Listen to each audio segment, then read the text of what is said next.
कैद में हम 3 लड़कियां हैं। एक मैं, नाज़नीन सिद्दीकी, उम्र 24 साल।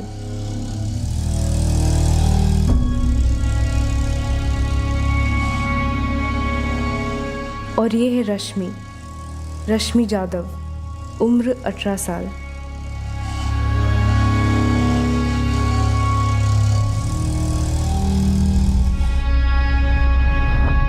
ये है हीना खान, उम्र 16 साल।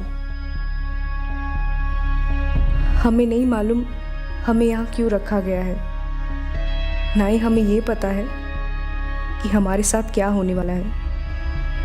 लेकिन मुझे इतना मालूम है कि एक औरत को हमारे बारे में मालूम है, वो और सिर्फ वो जानती है कि हम इस कैद में हैं। और वो औरत है मेरी अम्मी की सगी बहन, मेरी खाला तबस्सुम कुरैशी।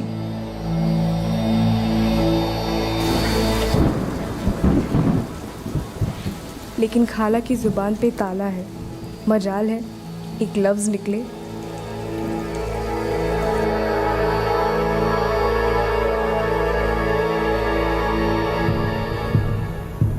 तबस्सुम, एक बार तो बात करा दे मेरी नाज़नीन से।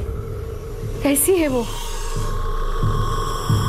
ये मेरी अम्मी है, जाहिदा सिद्दीकी, जिससे मेरी खाला अब झूठ बोलेगी। फोन आया था उसका, बोली सब खैरियत है। एक बार उससे बात हो जाए तो सुकून मिले।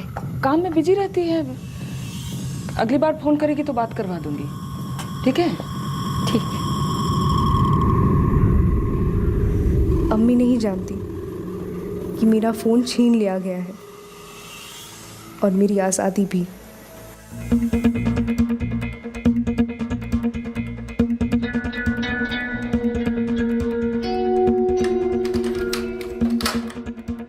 यकीन ही नहीं होता कि पिछले हफ्ते मैं यहाँ आने के लिए तितली की तरह तिलमिला रही थी और आज इस पिंजरे से निकलने के लिए एक पंछी की तरह फड़फड़ा रही हूँ।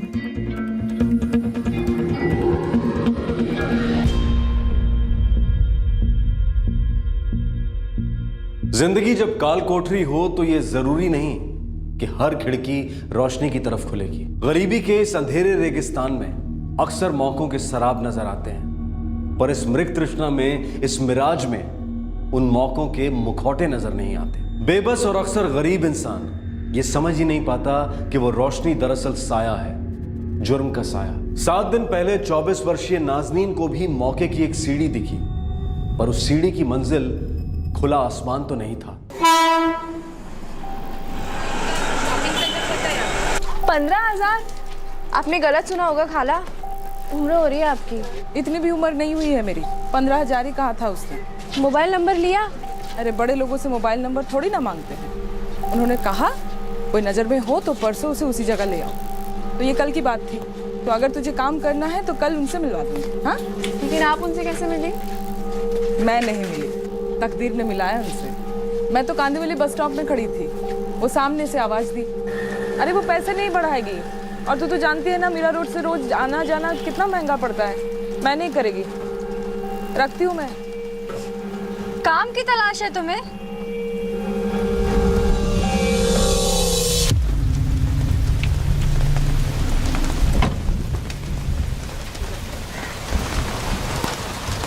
जी आप कौन? मेरा नाम शालिनी ठाकुर है। फोन पर बात करते हुए सुना आपको अभी। घर पे काम करती हूँ? जी। फिर तो किस्मत ने मिलवा दिया हमें। मैं प्लेसमेंट एजेंसी चलाती हूँ। मतलब बड़ी बड़ी कंपनीज होती हैं जिन्हें काम करने वाले लोगों की तलाश होती है, वो लोग इकट्ठा करके देती हैं। फिलहाल एक खाना बनाने वाली कंपनी है, उन्हें कुछ लोगों की तलाश है, यहीं गुजरात अहमदाबाद में। अरे बाप रे, इतनी दूर? फिर तो मुझे माफ़ करिए, मैं इतनी दूर नहीं जाएगी। कोई बात नहीं, लेकिन अगर ऐसी कोई औरतें हों आपकी नज़र में जो 16 साल से ज़्यादा हों, जिनकी शादी ना हुई हो और 35 साल से कम, तो मुझे बता दें। तनख्वाह कितनी होगी? शुरुआत में 15,000 मिलेगी, 15,000 महीना, फिर बाद में धीरे धीरे बढ़ जाएगी। 15,000 महीना? हाँ, और रहने और खाने का खर्चा भी अलग से मिलेगा। महीने में 5 दिन की छुट्टी मिलेगी घर आने के लिए, और आने जाने का खर्चा भी कंपनी देगी। अगर तुम्हारी नज़र में ऐसी कोई लड़कियां होंगी जिन्हें ज़रूरत है काम की, तो मैं परसों यहीं पर मिलूंगी, यहीं भेज देना उनको। जी। अरे वाह, ये तो मतलब सुनहरा मौका है। महीने में 15,000, ऊपर से रहने खाने का अलग, और महीने में 5 दिन की छुट्टी भी, और ट्रेन का टिकट भी आने जाने का फ्री। और क्या चाहिए? उन्हें चाहिए तेरी जैसी जवान मेहनती लड़कियां। और तू हाँ बोलेगी ना तो मेरा भी कुछ फायदा है। कैसे? मुझे 10% कमीशन मिलेगी तेरे पगार से नहीं, अलग से। जितनी लड़कियां भेजो हर एक लड़की पर 10% कमीशन। अच्छा है ना, आपको कमीशन मिलेगा तो पैसे तो घर पे ही आए। वही तो। और मेरे हाथ में भी 15,000 आएंगे महीने के। अम्मी जान का बढ़िया से इलाज हो जाएगा। अब्बू की तरह नहीं, तड़प तड़प करके वो। अब तो अच्छी अच्छी बातें कर। अब तो ये सोच अम्मी जान को कैसे मनाएगी, वो तुझे इतनी दूर जाने ही नहीं देगी। नहीं खाला, फिलहाल अम्मी को कुछ नहीं बताएंगे। पहले वो कल वो शालिनी ठाकुर, उनसे पहले मिल लेते हैं। कहाँ रह गई शालिनी मैडम? अल्लाह जाने, बोली तो थी यही मिलेगी। अरे वो आ गई।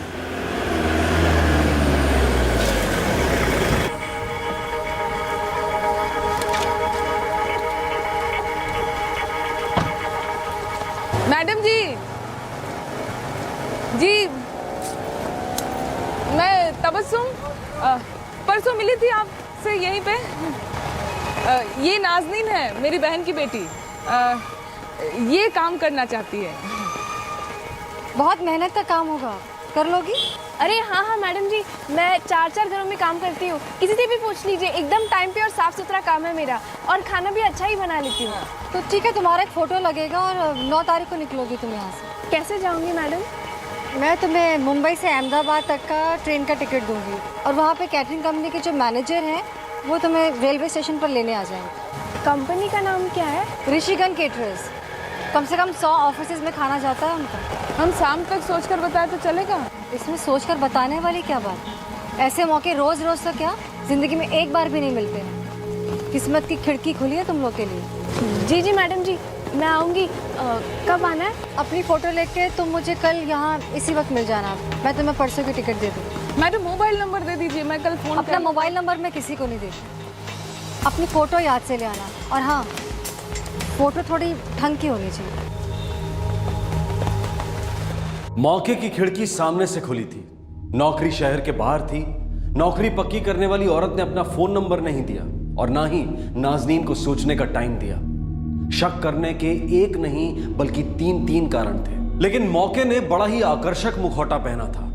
खतरे का हर कतरा छुपाया गया था। सामने लटकाया गया 15,000 महीने का गाजर और एक फ्री टिकट का लालच दिया गया। नाज़नीन की आंखों में यह टिकट मुंबई से गुजरात तक का नहीं था, बल्कि गरीबी से छुटकारा पाने का टिकट था। गरीबी की बीमारी नाज़नीन के अब्बू को निगल चुकी थी, और वो किसी भी कीमत पर अपनी अम्मी जाहिदा को बचाना चाहती थी। पर यह कीमत कुछ ज्यादा ही कीमती पड़ी। नहीं, बहुत दूर है, मैं तुझे वहां नहीं भेज सकती। लेकिन अम्मी, तनख्वाह भी तो बढ़िया है ना। मैं फिर से काम पर लग जाऊंगी। अरे महीने में 4 दिन अस्पताल जाना पड़ता है तुम्हें, भूल जाओ जाहिदा। अम्मी, हम तीनों ही तो हैं एक दूसरे के लिए। मैं वहाँ पे जाऊंगी, काम करूंगी, यहाँ पे पैसे भेजूंगी, फिर आपका अच्छे से इलाज भी हो जाएगा। अब्बू के साथ जो भी हुआ वो मैं अपने जीते जी आपके साथ नहीं होने दे सकती अम्मी। बात तो सही कह रही है ना। अम्मी हाँ कह दो, ऐसे मौके बार बार नहीं आते। अम्मी, जिंदगी सवर जाएगी, हाँ कह दो।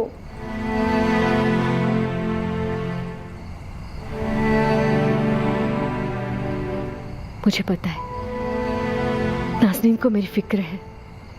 अगर मुझे कुछ भी हो जाएगा जैसे राशिद के साथ हुआ था, तो अपने आप को कभी माफ नहीं कर पाएगी। पर खुदा ना खास्ता घर से इतनी दूर मेरी बच्ची को कुछ हुआ तो? मैं जानती हूँ कि अम्मी को मेरी फिक्र है, लेकिन मैं फिर भी जाऊंगी। जब मैं अच्छे पैसे कमाकर घर भेजूंगी, उनका इलाज होगा, हमारी जिंदगी बेहतर होगी, तब अम्मी मुझे माफ कर देंगी।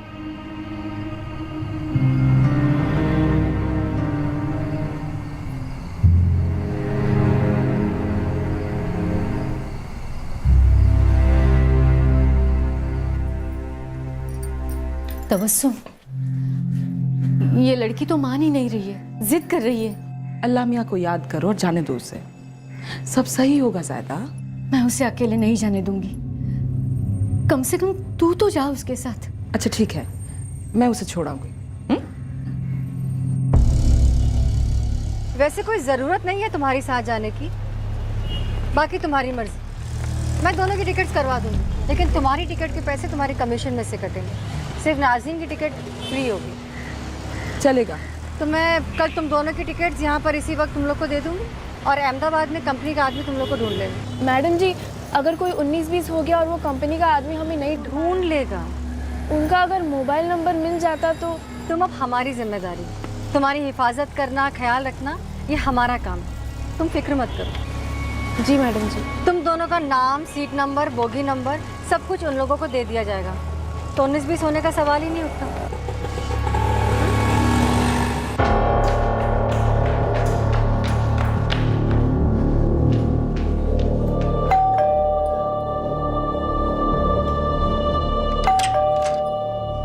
दीदी, तबस्सुम है? कौन है तू? मैं यास्मीन हूँ। दीदी, तबस्सुम से 2 मिनट बात करा दोगे? तू रुक यहीं, बुलाती हूँ।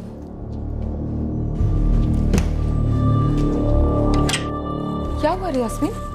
अरे, मैंने सुना तू नाज़रीन के साथ अहमदाबाद जा रही है। वो खाना पकाने वाली कंपनी में नाज़रीन की नौकरी पक्की हो गई है। हाँ, तेरे को कैसे पता? वो शहनाज बोली। और शहनाज को किसने बोली? अरे तू वो सब छोड़, मेरी बेटी हिना है ना, वो भी अहमदाबाद में ही है। कब से? पिछले 1 महीने से। रश्मि भी हिना के साथ ही है। रश्मि वो अपनी गायत्री की बेटी।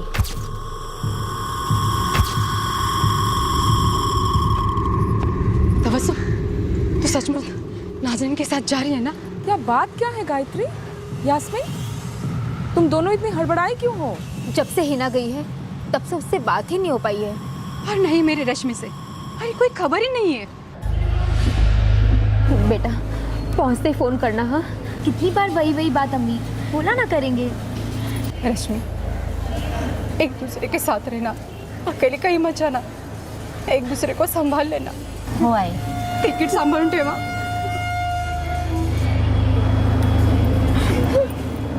समय पे खाना खाना, अपना ध्यान रखना।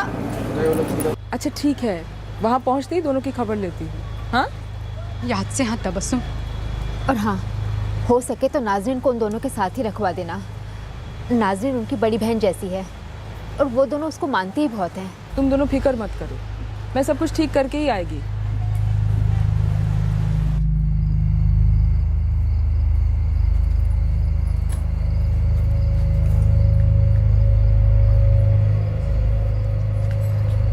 अम्मी मैं निकल रही हूँ। हाँ,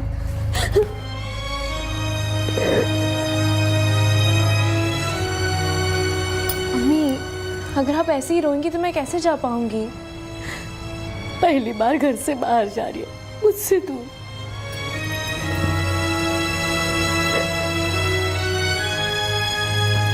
आप मेरी फिक्र बिल्कुल मत करना।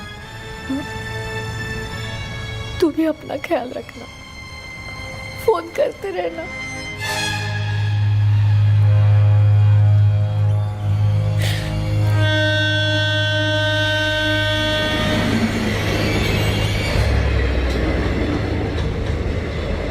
ट्रेन में बैठने के बाद तबस्सुम खाला ने मुझे हीना और रश्मि के बारे में बताया।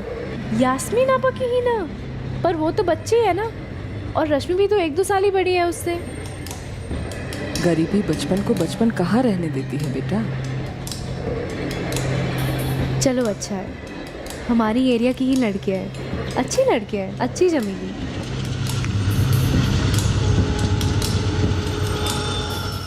नाज़नीन के मोहल्ले की 2 टीनेजर लड़कियां 1 महीने पहले गुजरात में उसी कंपनी में काम करने के लिए भेजी गई थीं और उनकी कोई खबर नहीं थी। एक फोन कॉल तक नहीं किया था उन्होंने। और बड़े दुख की बात है कि ये बात ना नाज़नीन को खटकी और ना ही उसकी मौसी तबस्सुम को। नाज़नीन अब एक जाल में दाखिल हो गई थी जो ऑर्गेनाइज क्राइम ने बिछाया था, और बहुत जल्द इस सुनहरे मौके का मुखौटा गिरने वाला था और भयानक असलियत का चेहरा दिखने वाला था।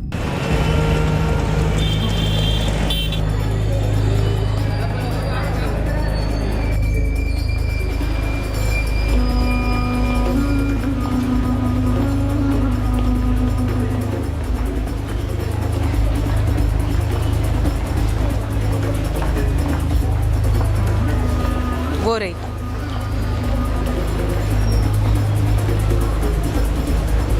सुनिए, तुम नाज़नीन हो ना? जी। और आप तबस्सुम? मेरा नाम मोना है और यह है अरविंद। हम लोग ऋषिगंज कैटरर्स से हैं, आपको लेने आए हैं।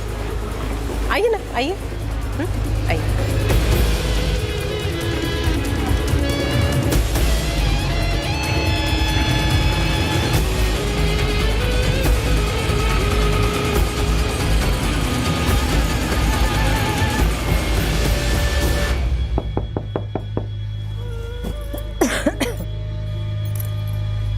रुको, मैं देखती हूँ।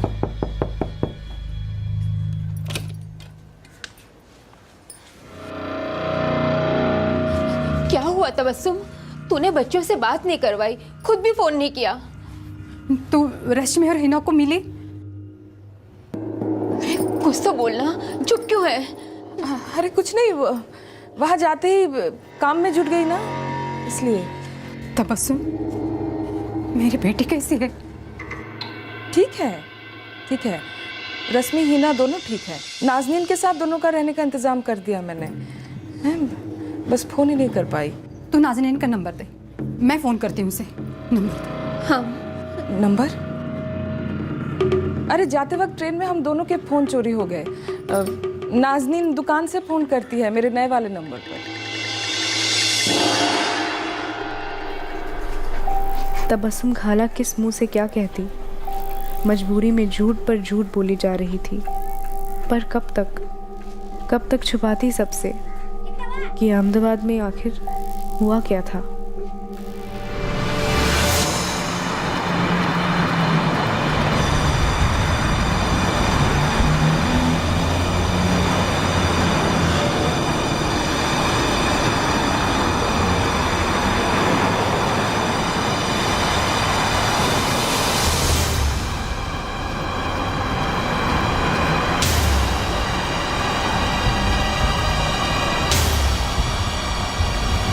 मोना जी, हम कहाँ जा रहे हैं? हमें तो बताया गया था कि ऋषिगंज कैटरिंग कंपनी का दफ्तर जो है शहर में ही है, कोई नवरंगपुरा के पास। बिल्कुल सही बताया गया आपको। एक्चुअली वहाँ हमारा मेन ऑफिस है, वहीं से बाकी ऑफिसेस में हमारा खाना जाता है। हाँ, लेकिन नाज़नीन वहाँ काम नहीं करेगी। तो फिर? नाज़नीन, तुम बाकी लड़कियों की तरह खाना बनाने के सेंटर में काम करोगी। वो जगह शहर से बाहर है, अब हम वहीं जा रहे हैं।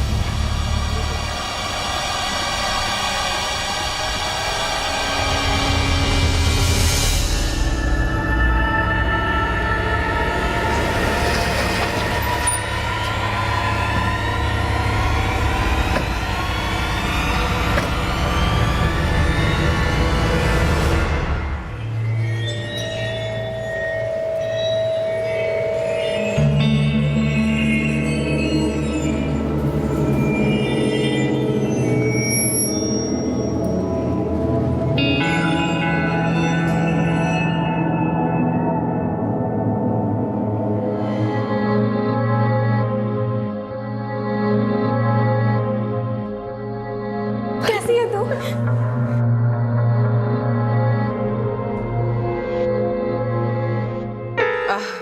नाज़नीन, तुम थक गई होगी ना?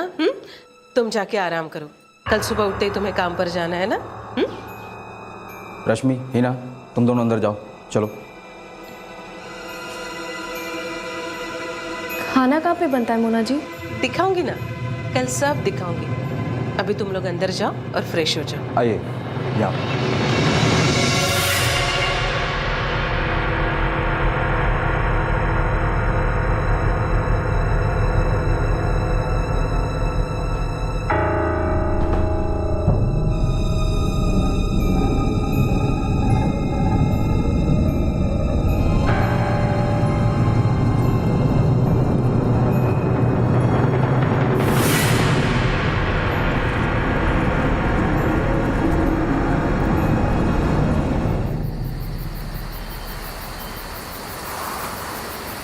आ जाओ।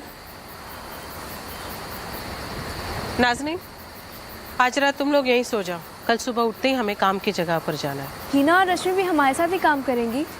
वो लोग भी कल आएंगे? हाँ, वो लोग भी साथ आएंगे। चलो अब तुम लोग सो जाओ, मैं कल सुबह मिलती हूँ। नाज़नीन, ये लोग कुछ ठीक से बता नहीं रहे हैं, है ना?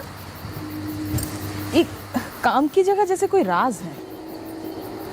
क्या पता खाला, शायद कम ही बोलते होंगे।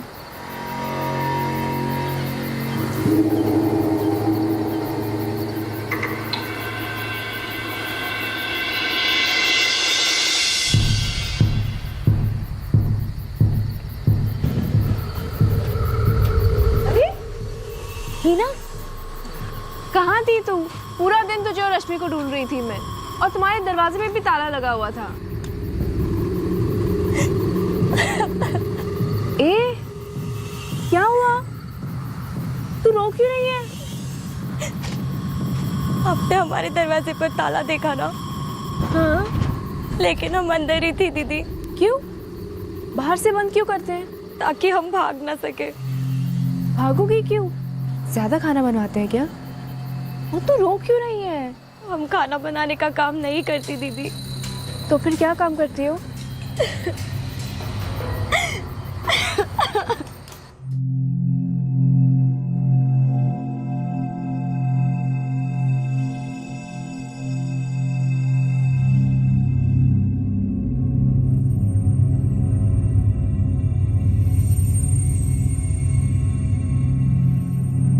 मोना बहन, ये चलेगी मेरे को। उसका 1.5 लाख लगेगा। 1.5 लाख? 1.5 लाख बहुत ज्यादा है मोना बहन। क्या हितेश भाई, लगन करना है ना आपको? 1.5 भी हिसाब से बोला है भाई मैंने। लेकिन दीदी, हम तो यहाँ खाना बनाने का काम करने आए थे ना? अरे लगन के बाद भी तो खाना ही तो बनाएगी ना, हाँ? और भी बहुत सारे काम करेगी। नहीं, आप हमें घर भेजिए। एक छोरी, ऐसी जगह भेजूंगी ना तुझे कि घर वर सब भूल जाएगी। चल चुपचाप खड़ी रहे यहाँ पे। मोना बहन, मैं क्या बोलता हूँ, कुछ कम करो ना। क्या 1.5 लाख वाकई बहुत ज्यादा है। अरे हितेश भाई, अब आप तो मेरे दिमाग का खोटी मत करो ना। फोटो भेजी थी ना आपको, अंदाजन भाव भी बताया था माल का, इतने इतने में माल पड़ेगा करके बोला था कि नहीं? अरे मर्द बनो ना हितेश भाई। 1.5 लाख से 1 रुपया भी कम नहीं लूंगी। और कोई मर्द है यहाँ पे? है क्या अरविंद, कैसे लोगों को उठा कर लेके आ रहे? अगली बार ऐसे मर्दों को लाना जो इनको खरीद सके।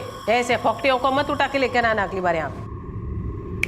निकलो निकलो यहाँ से, निकलो।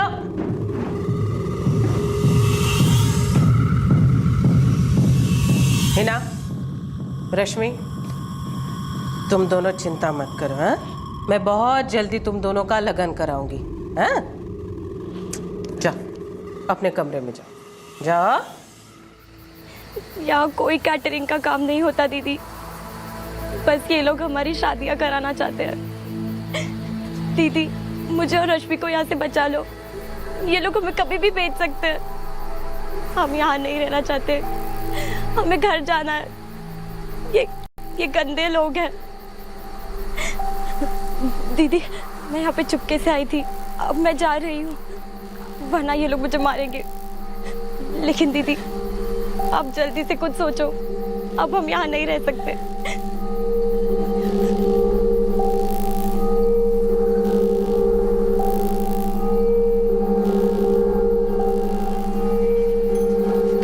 खाला, खाला उठी, खाला उठी, खाला। क्या हुआ? खाला, यहाँ पे कोई काम वाम नहीं होता। हीना आई थी यहाँ पे, उसने मुझे सब कुछ बता दिया।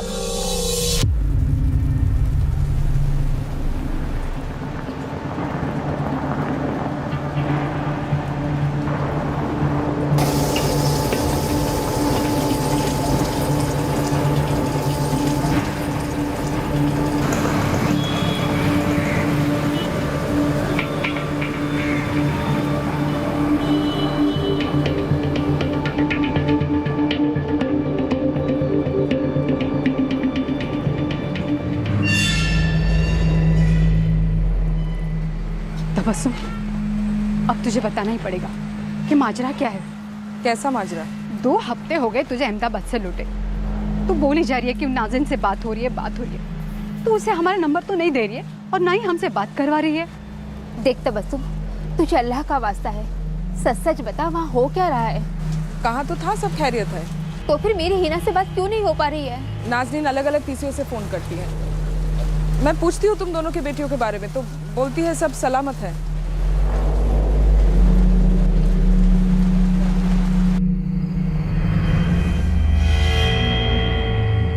तू झूठ तो नहीं बोल रही है ना मुझसे? झूठ? कैसा झूठ? ये कैसे हो सकता है कि दोनों का फोन एक साथ ही चोरी हुआ है? अब ऐसा ही हुआ है जाहिदा। ऊपर से नाज़नीन सिर्फ तुझे फोन करती है, क्या उसे अपनी अम्मी से बात नहीं करनी? और तू एक बार भी मेरी बात नहीं करवाती उससे। अब नाज़नीन ऐसे वक्त पर फोन करती है, कैसे बात कराऊं मैं तुम्हारी? काम का परेशान हो रही हो और बेकार में मुझ पर भी शक कर रही हो।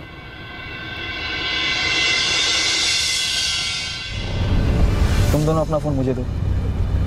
क्यों? क्योंकि हम अपने किसी भी वर्कर्स को खुद के फ़ोन यूज़ करने नहीं देते। लेकिन तुम चिंता मत करो, हम तुम्हें दूसरे फ़ोन देंगे कंपनी की तरफ से। लेकिन मैं तो कंपनी में नहीं हूँ ना, मैं तो इसे छोड़ने आई थी, वापस भी चली जाऊंगी। अभी दे दीजिए, जाते वक्त दे देंगे। दीजिए। अरे इसमें इतना क्या सोचना, दे दो ना।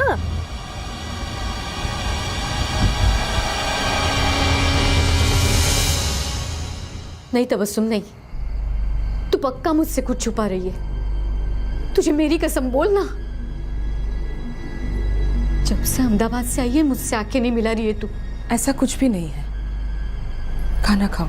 कैसे खाओ? नाज़नीन की फिक्र मुझे खुरेद रही है। वहां जरूर कुछ हुआ है और तू कह रहे है कि वहां सब ठीक है। ये सब तुम्हारी गलतफहमी है ज़ायदा।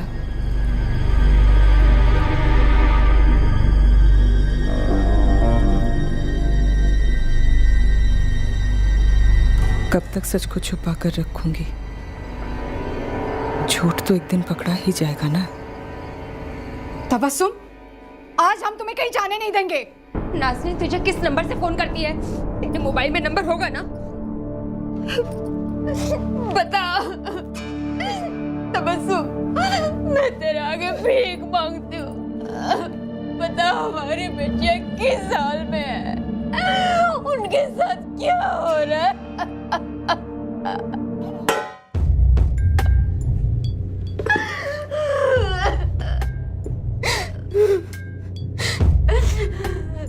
नाज़नीन से मेरी एक बार भी बात नहीं हुई। क्या बोल क्या रही है तू? मेरा और नाज़नीन का फोन चोरी नहीं हुआ था, छीन लिया था उन लोगों ने। नाज़नीन, रश्मि और हिना कभी किसी को फोन नहीं कर सकती है। वो तीनों किसी खाना बनाने वाली कंपनी में काम नहीं करती है। अरे नाज़नीन को कहाँ छोड़ा है? क्या हो रहा है मेरी बेटी के साथ? तबस्सुम बता। वो तीनों फंस गई है, बहुत बुरी तरह फंस गई है।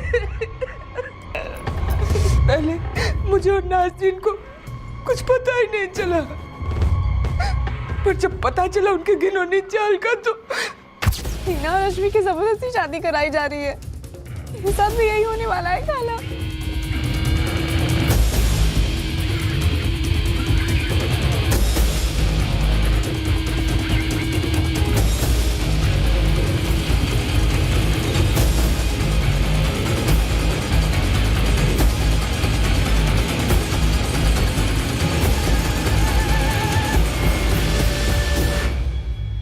शुरुआत से ही मामला गड़बड़ था। इससे करने के ढेर सारे कारण थे, पर हम दोनों तो पैसों की चमक में अंधे हो गए थे। तू वहां से निकली कैसे? चल चल। कहाँ जा रहे हो तुम लोग? देखो, हमें यहाँ काम नहीं करना है, जाने दो हमें। देखो आप लोग यहाँ से बाहर नहीं जा सकते, चलो अंदर। देखिए, हमें धोखे से यहाँ पे लाया गया है। हमें बताया गया था कि खाना बनाने का काम है, लेकिन यहाँ पे तो आप रास्ता छोड़ दीजिए। हम अरे कह दिया ना अंदर मतलब अंदर। क्या शोर आ रहा है सब? हाँ, क्या हो रहा है? देखिए, आप हमें रेलवे स्टेशन छोड़ दीजिए। नाज़नीन यहाँ काम नहीं करेगी। आप लोग बहुत ही गलत कर रहे हैं हमारे साथ। टीना और रश्मि को भी यहाँ पे जबरदस्ती रखा है, शादी वादी करा रहे हैं आप लोग। कमरे से बाहर कैसे निकली है? पता नहीं मनु बहन, कौन किस कमरे से बाहर निकला पता नहीं चला। तुझे कितनी बार बोला ताला लगाए कर, ताला लगाए कर, क्यों नहीं सुनता है मेरे?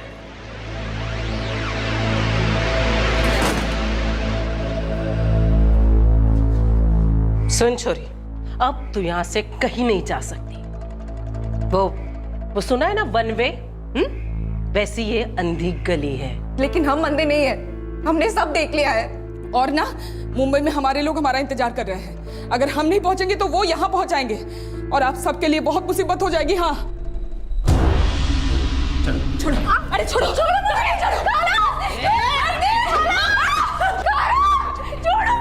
चिल्ला, जीवन का चिल्ला, गला फटने तक चिल्ला, पत्ता तक नहीं हिलेगा यहाँ पे, चिल्ला। चल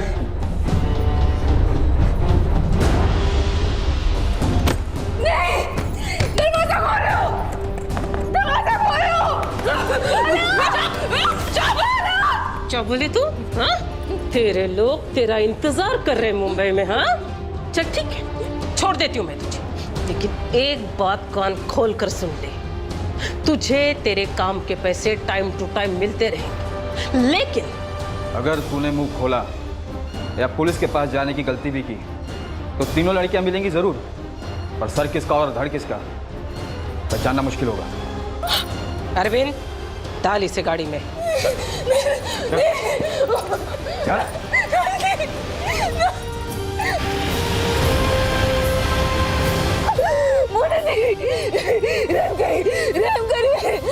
नाज़िन की अम्मी बहुत बीमार है।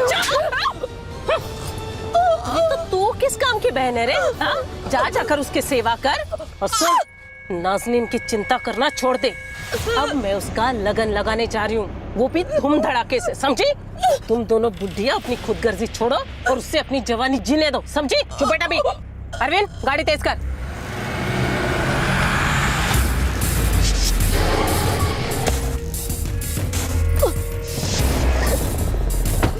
सुन, अगर मुंबई जाके तूने अपनी जुबान खोली तो यहाँ नाज़नीन, हिना और रश्मि तीनों की जुबान बाहर निकाल के रख दूंगी मैं, समझी? हर आधे घंटे में अहमदाबाद के लिए बस आती है यहाँ पे, मुड़कर देखना भी नहीं। ये ले।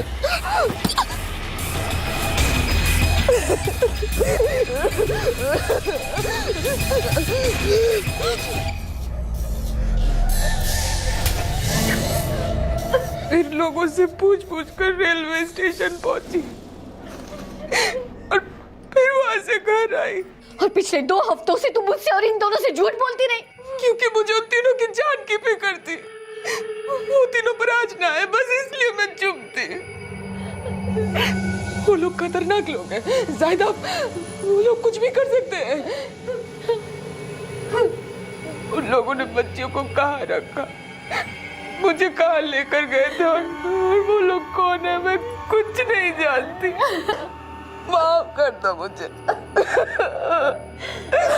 माफ कर दो, मैं बस उन तीनों को बचाना चाहती थी।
हम पुलिस के पास गए और खुदा ना करे उन लोग को पता चल जाए तो बच्चियों को मार डालेंगे।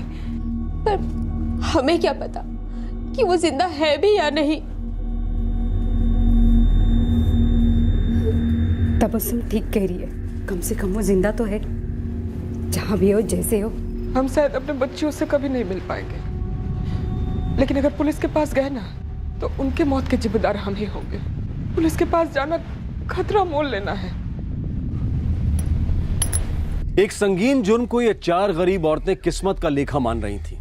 उनकी बेटियां जबरदस्ती गैर कानूनी तरीके से ब्याही जा रही थीं, पर इन औरतों को डर था कि कानून के दरवाजे पर दस्तक देना उन तीनों लड़कियों की कब्र पर दस्तक देने जैसा होगा। एक पूरा महीना गुजर गया इस डर में, इस तकदीर के साथ लाचार समझौते में, और फिर एक खबर आई।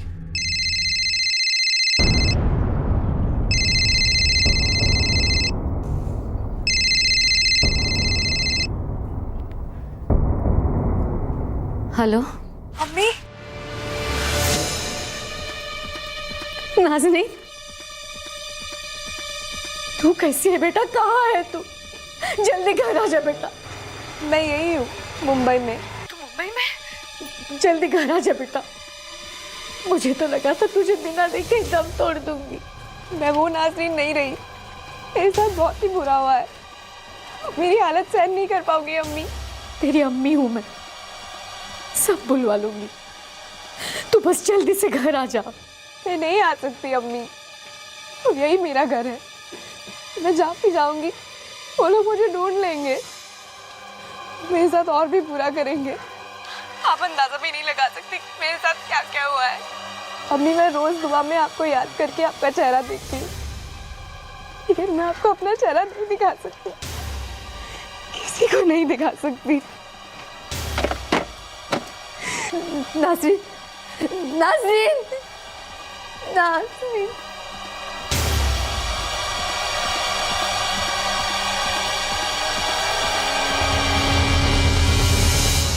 मेरी हिना या रश्मि के बारे में कुछ तो बोली होगी। कुछ ठीक से नहीं बोली, बस रोए जा रही थी। अरे कुछ तो बोली होगी ना। बोली उन लोगों ने उसके साथ। अरे देवा,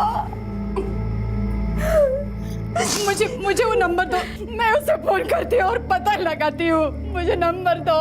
पता लगाया मैंने, वो विरार के किसी पब्लिक फोन से फोन कर रही थी। फोन पर बहुत मायूस लग रही थी। मुझे तो डर लग रहा है कहीं अपने साथ कुछ गलत ना कर बैठे।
चार दिन 4 रातें ये 4 औरतें इंतजार करती रहीं कि शायद नाज़नीन दोबारा फोन करेगी। यास्मीन और गायत्री अपनी बेटियां हिना और रश्मि के बारे में खबर के लिए तरस गई थी, और जायदा और तबस्सुम बस नाज़नीन के घर लौटने की आस लगाए बैठी थी।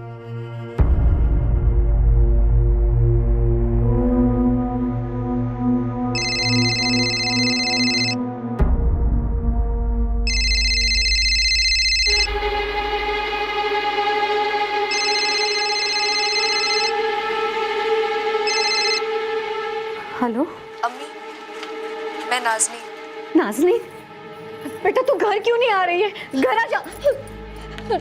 नाज़नीन, बेटा मैं हिना की अम्मी बोल रही हूँ। तुझे अल्लाह की कसम है, सच सच बता, मेरी बेटी हिना और रश्मि कहाँ है? वो किस हाल में है? खुदा के लिए ऐसे चुप मत रह। तो सच सच बता, तुम लोग कहाँ पर हो? हम लोग यहाँ तुम्हारे बिना मरे जा रहे हैं। नाज़रीन, बेटा कुछ तो बोल। तेरे अलावा यहाँ कोई कुछ नहीं बता सकता। बेटा कुछ तो बोल।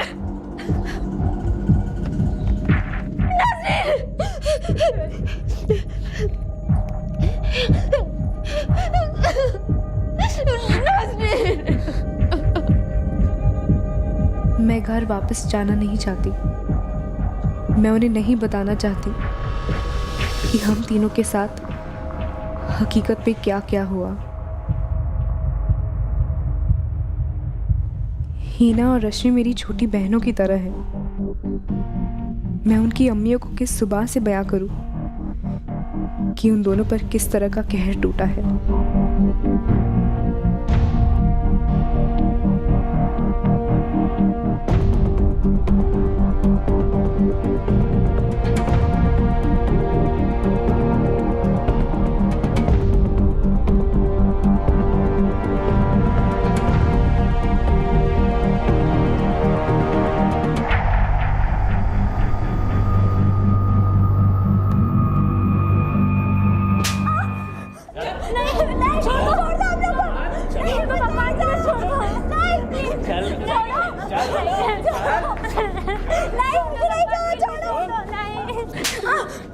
चले जाए इनको।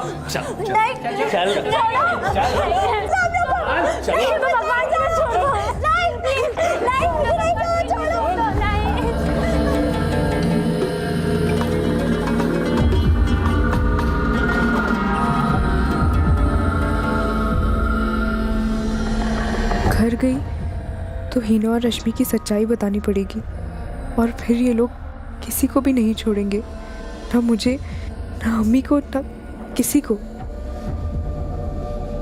लेकिन हीना और रश्मि को एक ही इंसान बचा सकता है, और वो मैं हूं। नाज़नीन अपने साथ हुए हादसे को अपने ही अंदर दफन करना चाहती थी, किसी के साथ बांटना नहीं चाहती थी। लेकिन नाज़नीन के इस रवैये से रश्मि और हिना तक पहुंचने के रास्ते भी बंद हो सकते थे।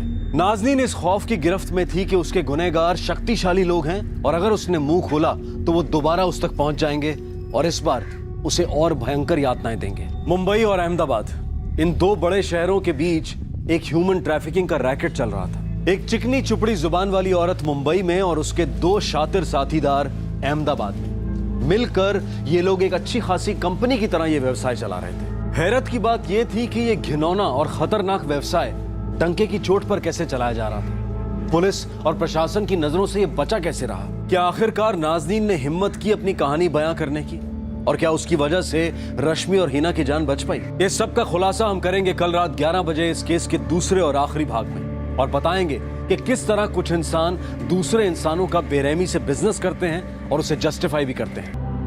नींव पक्की तो इमारत मजबूत, संस्कार अच्छे तो चरित्र मजबूत। सही वक्त, सही कदम, सतर्क रहें। जय Hind. For more updates, subscribe to our channel, click the show links and enjoy watching the videos.